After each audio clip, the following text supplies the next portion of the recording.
Tell you what, Bud, I'm going to have to cool you off a little bit. Yeah, it's going to get hot this weekend. It's going to be a hot weekend, buddy. It's hot already. Can't stand it. Don't like sweating. Do you? No, and I don't like sitting next to people who sweat too. But I'll put it up with you. Yeah.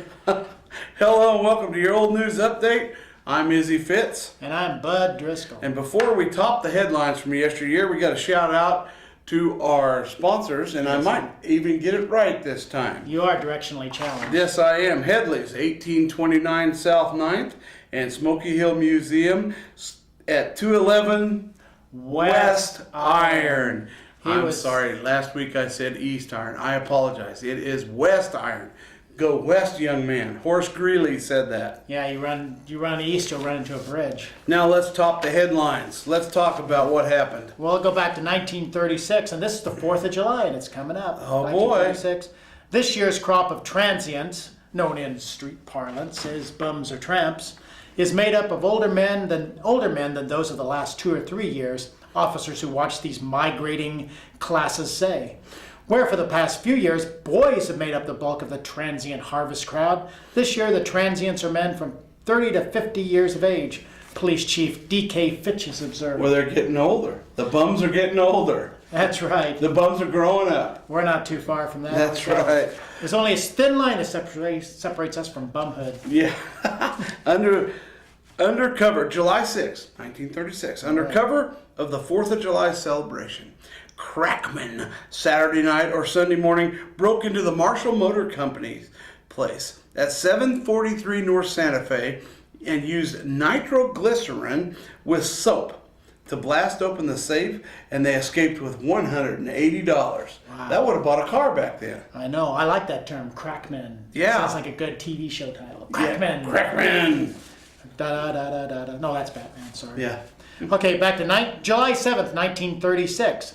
With the spirit of Daniel Boone in his heart, John Miracle, what a name, John Miracle, 11-year-old son of Mr. and Mrs. J.M. Miracle. I bet J means John Sr. Maybe. Yep. Set out on a blind pony Monday evening to go on a camping trip. Why did he go on a blind pony? I don't know. I don't know. He found the freedom of the prairies had vanished, with camping spots now few and far between. The fact that a 13-year-old chum backed out did not stop the young trailblazer, who spent all night by himself in a tent several miles east of town. John was back home for breakfast before 8 o'clock this morning. Asked why he had gone on alone when his older companion decided not to go, John says, "Well, I didn't want to be a piker." That 13-year-old just is a big old chicken, wasn't he? Blind pony. That's right, that's right. 100 years ago, July 4th, 1911, Right. the small boy and his cannon cracker were astir long before midnight last night, and he has been very busy every hour and every minute since that time. As a gentle reminder, the police and fire chief say that the boys should be careful about touching off their fireworks within the fire limits.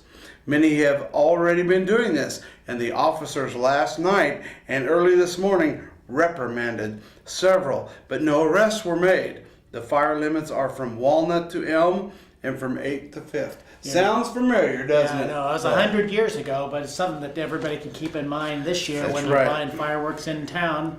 And, you don't want to be called Three Fingers. That's right. From now on. And let's not forget that the root word of fireworks is fire. And fire can really destroy a lot of property. And it's going to be so hot over the weekend, the firecrackers might light themselves, so be careful. Right. Okay, well, speaking of temperature, we'll end with July 6, Let me cool you 1911. down just a little bit. And you know something? The most cruel man in Salina has been found. I can think of some cruel men. I know. Yeah. But this is the most cruel man. The most cruel man. He was standing in front of the post office at 2 o'clock yesterday afternoon. The thermometer registered 112 degrees. "Gee," said the cruel man, "I wish it would go to 116 degrees so Salina would have all the other records beaten." We're going to have temperatures like that. Yeah. Speaking of beaten. Now. Yeah, let's tar and feather him and see if he still wants those high. That's right. We'll read more about the way things used to be in the look back section of Monday's Salina Journal. Yeah, and you have a good holiday weekend and a great 4th of July. Don't blow up anything you're not supposed to. And we'll see you yesterday. Let me cool you down.